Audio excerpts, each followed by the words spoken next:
दोस्तों, मैं समझता हूँ कि मेरे लिए ये खुशी की घड़ी तो नहीं है। इसीलिए जब बहुत सारे लोगों ने कहा कि कॉन्ग्रेचुलेशन, आपने किताब लिखी है, तो हमने कहा कि किताब जिस उद्देश्य से लिखी गई है वो शायद अभी पूरा नहीं हुआ है। इसीलिए हम आपके कॉन्ग्रेचुलेशन के रिक्वेस्ट को पेंडिंग में रखते हैं। जब वो पूरा हो जाएगा तो एक्सेप्ट कर लेंगे। ये बात मैं इसलिए कह रहा हूँ कि मेरे व्यक्तिगत जीवन में भी और मेरे प्रोफेशनल लाइफ में भी क्राइसिस खत्म लेने का नाम ही नहीं ले रहा है। अभी हमारे जेएनयू पे हमला कम नहीं हुआ है और बढ़ा दिया गया है। आप सब लोग इस बात से परिचित होंगे। आपको मालूम होगा कि हमारे बीच का एक छात्र बहुत ही रहस्यमय तरीके से गायब कर दिया गया है और वो हमारे बीच नहीं है। और जो दंश मैंने बचपन से अपनी जिंदगी में झेला, लगता है कि पता नहीं इसका अंत कब होगा। इन्हीं दिनों मेरे पिताजी का देहांत हो गया है। मैं चाह रहा था कि ये कार्यक्रम पोस्टपोन कर दिया जाए, लेकिन कहते हैं कि हर चीज़ की अपनी एक ज़रूरत होती है। और जब मैं यहाँ आने के बारे में सोच रहा था तो मेरी मुलाकात मेरे स्कूल के टीचर से हुई और उन्होंने कहा कि बेटा, जिंदगी में हर चीज एक साथ बराबर चलते रहता है। किसी को भी रोक देना दूसरे के साथ न्याय नहीं है, रादर देन कि उसके साथ ही अन्याय है। यह किताब लिखी गई है और इसको आज पब्लिश होना है, तो ये आज के डेट में ही पब्लिश होना चाहिए। गांव की भाषा में वो समझा रहे थे, लेकिन जब वो बोल रहे थे उस वक्त ही मुझे ब्रेख्त की याद आ रही थी कि क्या अंधेरे समय में भी गीत गाए जाएंगे? हाँ, अंधेरे समय के ही गीत गाए जाएंगे। क्या इस कठिन दौर में भी किताब लिखे जाएंगे? हाँ, इस वक्त के बारे में ही लिखे जाएंगे। और आज तो और भी एक स्पेशल दिन है। आज सब लोग जानते हैं कि आज के दिन रूसी कैलेंडर के हिसाब से अक्टूबर के महीने में और हमारे कैलेंडर के हिसाब से नवंबर के महीने में रूसी क्रांति हुई थी। उसकी शताब्दी वर्ष की शुरुआत हो रही है। मैं नहीं जानता कि ये दिन आने वाला कौन सा मुस्तकबिल लिखेगा, क्या इतिहास होगा, लेकिन ये दिन महत्वपूर्ण है और हम सबकी एक कलेक्टिव रिस्पॉन्सिबिलिटी है कि हम इसको महत्वपूर्ण बनाएं। जैसा कि चिक्की जी ने कहा कि यह किताब मेरी किताब नहीं है, कलेक्टिव एफर्ट से लिखी गई है और एक व्यक्तिगत व्यक्ति के माध्यम से पूरे समाज का सच सामने रखने की कोशिश की गई है। और ये बात मैं इसलिए कह रहा हूं कि किताब लिखने की जो प्रक्रिया शुरू हुई उसमें जेल का एक बहुत बड़ा रोल है। और इस बात के बारे में मैंने किताब में नहीं लिखा है, लेकिन आपसे शेयर करना चाहता हूं। जिस दिन मुझे बेल मिला उस दिन हमने दीवार पे एक बात लिखी है, वो सेल में आज भी लिखा हुआ होगा। हमने लिखा, welcome to largest democracy of the world. और नीचे लेनिन का कोट लिख दिया, democracy is indispensable to socialism. और मुझे लगता है कि इस देश में डेमोक्रेसी को स्ट्रांग करने का सवाल सबसे इंपॉर्टेंट सवाल है, अगर आप सोशलिज्म चाहते हैं, अगर आप जस्टिस और इक्वलिटी चाहते हैं तो। और ये जो पूरी की पूरी कहानी है, ये कहानी एक व्यक्ति की नहीं है, क्योंकि जब मैं जेल में था तो बाहर क्या हो रहा था, मैं उम्मीद करता हूं कि आप में से सारे लोग उस आंदोलन को जिस शिद्दत और गंभीरता से लड़ रहे थे, उस आंदोलन का मैं पार्ट नहीं था। जब मैं बाहर निकल कर आया तो मुझे महसूस हुआ कि नफरत के अलावे वो कितने ऐसे लोग हैं जो बेपनाह मोहब्बत करते हैं मुझसे। तो ये जो कहानी है, इस कहानी में उस मोहब्बत को शामिल करने की कोशिश की गई है।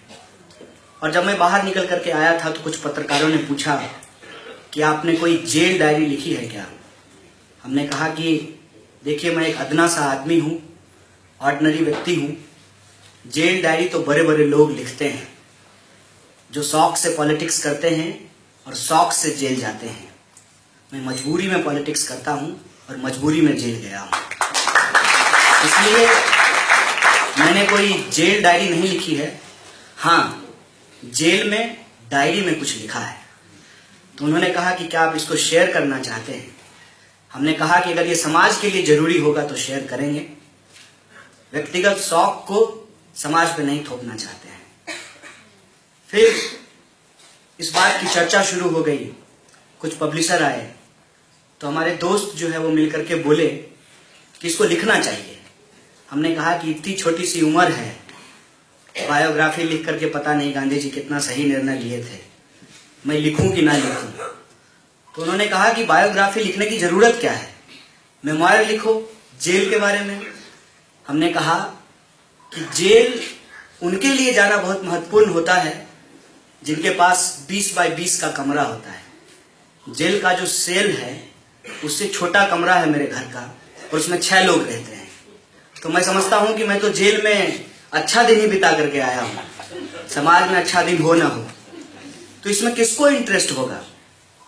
कुछ दिन पहले मेरे घर में टॉयलेट बना है। मेरी माँ जो है लोटा लेकर के खेत में जाती थी, तो वहां तो कम से कम जो है वेस्टर्न स्टाइल का लेट्रिन बना हुआ था। मैं क्या लिखूं इसके बारे में? मैंने कहा मेरे लिए तो जेल जाने से ज्यादा महत्वपूर्ण है जेल जाने का कारण, मुझे जेल क्यों भेजा गया। तो फिर इस डिस्कशन के बाद हम इस कंक्लूजन पे पहुंचे कि तिहाड़ से ज्यादा महत्वपूर्ण है बिहार के बारे में लिखना। और टाइटल कुछ यूं बना, बिहार से तिहाड़, कि अगर मैं बिहार के एक छोटे से परिवार में पैदा ना होता, जो गरीब जरूर था लेकिन मानसिक रूप से गरीब नहीं था, परिवार के एक एक सदस्य के पास अपनी राजनीतिक सोच थी, पॉलिटिकल कॉन्शियसनेस था और सबको अपनी आजादी थी। नाना जी कांग्रेसी टोपी लगा के खुश थे, पिताजी को लगता था कि क्रांति बंदूक से ही आएगी, और बाकी पूरा परिवार को लगता था कि नहीं, डेमोक्रेटिक मीन्स से, पार्लियामेंट्री पाथ से, चुनाव के द्वारा क्रांति आएगी। ये जो पूरा का पूरा पॉलिटिकल डिस्कोर्स था मेरे घर का, उसका असर था मेरे ऊपर। और जिस तरीके से मैं स्कूल गया, कॉलेज गया, इप्टा में शामिल हुआ, एआईएसएफ का हिस्सा बना, पॉलिटिक्स का पी नहीं जानता था। एआईएसएफ में शामिल होने का 2 कारण था। वो कैसा संगठन था जिसकी अध्यक्षता नेहरू और जिन्ना दोनों मिलकर के कर रहे थे, जिसके लिए शुभकामना संदेश गांधी और टैगोर लिख रहे थे, अटल बिहारी वाजपेयी से लेकर के आईके गुजराल से लेकर के एबी बर्धन तक उसके सदस्य थे। ये विरासत मुझे आकर्षित करती थी। और सिनेमा की बात करें तो साहिर लुधियानवी, कैफी आजमी, ये तमाम लोग उसके पार्ट थे। विज्ञान की बात करें तो सीवी रमन उसके मेंबर थे। मुझे लगा इस लेगेसी को अपहोल्ड करना चाहिए।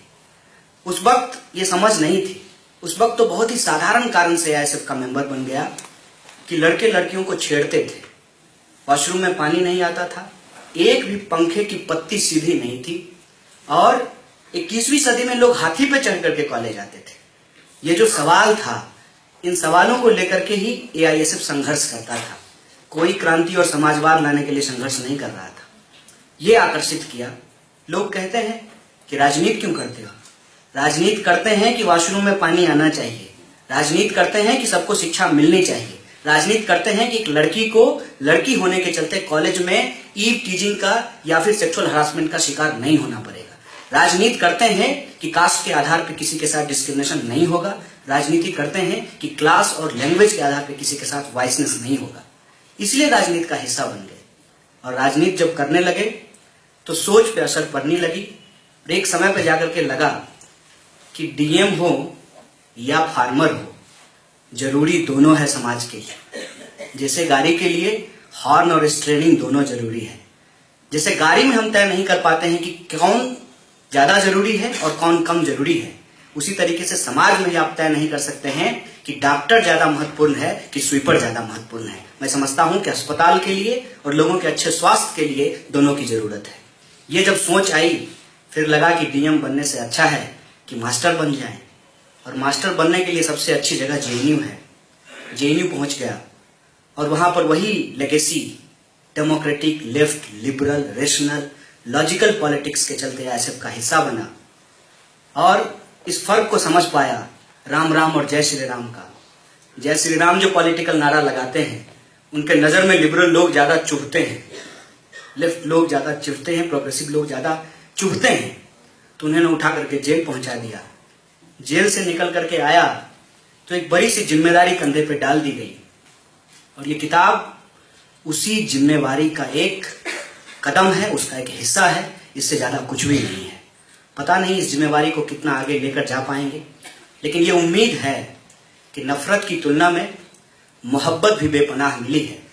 अगर ये सहयोग और मोहब्बत मिलती रहे तो ये रास्ता लंबा नहीं है। रूसी क्रांति के 100 साल पूरे होने वाले हैं। हिंदुस्तान की क्रांति का भी इतिहास जरूर लिखा जाएगा। आपसे सहयोग की अपेक्षा है। बहुत बहुत शुक्रिया।